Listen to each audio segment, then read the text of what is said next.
নমস্কাৰ, মই সুচেন দাস, ডিমাকুচি প্ৰাইমাৰী সমিতি BPFৰ সভাপতি আছিলোঁ। সভাপতি হিচাপে মই বহুত বছৰে মানে BPF দলৰ কাম কাজ চলাই আছিলোঁ আৰু সভাপতি হিচাপে মই বিগত 4 বছৰ পূৰ্বে মই দায়িত্ব লৈছিলোঁ। তো মই আপোনালোকৰ জৰিয়তে এটা মেছেজ মই দিব বিচাৰিছোঁ। সেইটো হৈছে যে বিগত 45 দিনত মই মোৰ জীৱনৰ এটা অভিজ্ঞতা মই পাইছোঁ। সেইটো হৈছে যে মানুহৰ জীৱনত যিটো সোৰ্স অফ ইনকাম সেইটো এটা খুব ইম্পৰ্টেণ্ট পাৰ্ট হয় মানুহৰ লাইফৰ। আৰু মই এতিয়া দেখিলোঁ যে মোৰ জীৱনৰ এতিয়া অস্তিত্বৰ লৰাই আহি গৈছে। মই জীয়াই থকাৰ যিটো সংগ্ৰাম, এই সংগ্ৰামটো আগুৱাই লৈ যোৱাত মই বহুখিনি অসুবিধাৰ সন্মুখীন হৈছোঁ, কাৰণ মোৰ সোৰ্স অফ ইনকামবোৰ নোহোৱা হৈ গৈছে।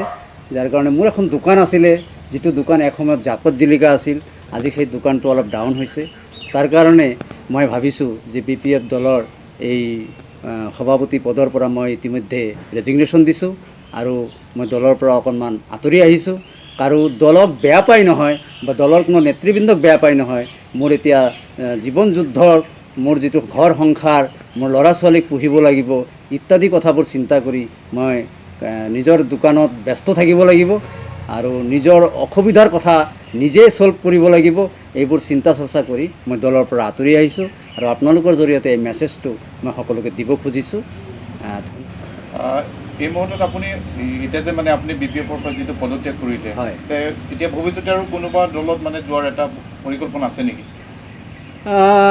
এইটো সময়ৰ সোঁতত হয়তো হ'বও পাৰে, নহ'বও পাৰে, আলোচনা বিলোচনা চলি আছে।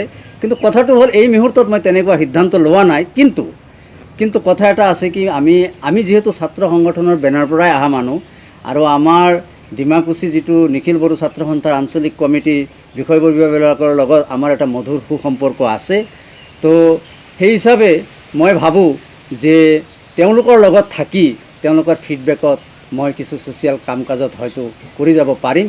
এই এটা আশা লৈ তেওঁলোকৰ লগত মোৰ এটা গুডউইল আজিও আছে আৰু এইটো ভৱিষ্যতো থাকিব। কিন্তু এই মুহূৰ্ততে মই কোনোবা এটা ৰাজনৈতিক দলত যে জইন কৰিম এনেকুৱা সিদ্ধান্ত মই এতিয়ালৈকে লোৱা নাই। হয়তো ভৱিষ্যতে হ'ব পাৰে, এইটো বেলেগ কথা নহয়। চাওক, ইতিমধ্যে প্ৰাইমাৰী সমিতিৰ সভাপতিক হেল্প কৰাৰ কাৰণে আমি বিগত 1-1.5 বছৰমান পূৰ্বে আমি এজন ৱাৰ্কিং প্ৰেচিডেণ্ট নিৰ্বাচিত কৰি থৈ দিছিলোঁ। তো ইয়াৰ কাৰণে চাওক, ৰাজনৈতিক দলত কোনোবা ব্যক্তি আহিব পাৰে, কোনোবা ব্যক্তি যাব পাৰে, আয়াৰাম গয়াৰাম হৈয়ে থাকে। এজন ব্যক্তিৰ ওপৰত এটা দল নিৰ্ভৰশীল হৈ থাকে নহয়।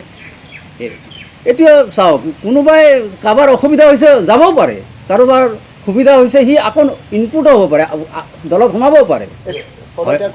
নিশ্চয় কিছুমানে মোক কৈ আছে যে আমিও চিন্তা কৰিব লগা হ'ল, ভাবিব লগা হ'ল, তেনেকুৱা চিন্তা চৰ্চা কৰি আছে। মই কৈছোঁ যে নাই, এইটো তোমালোকৰ ব্যক্তিগত কথা।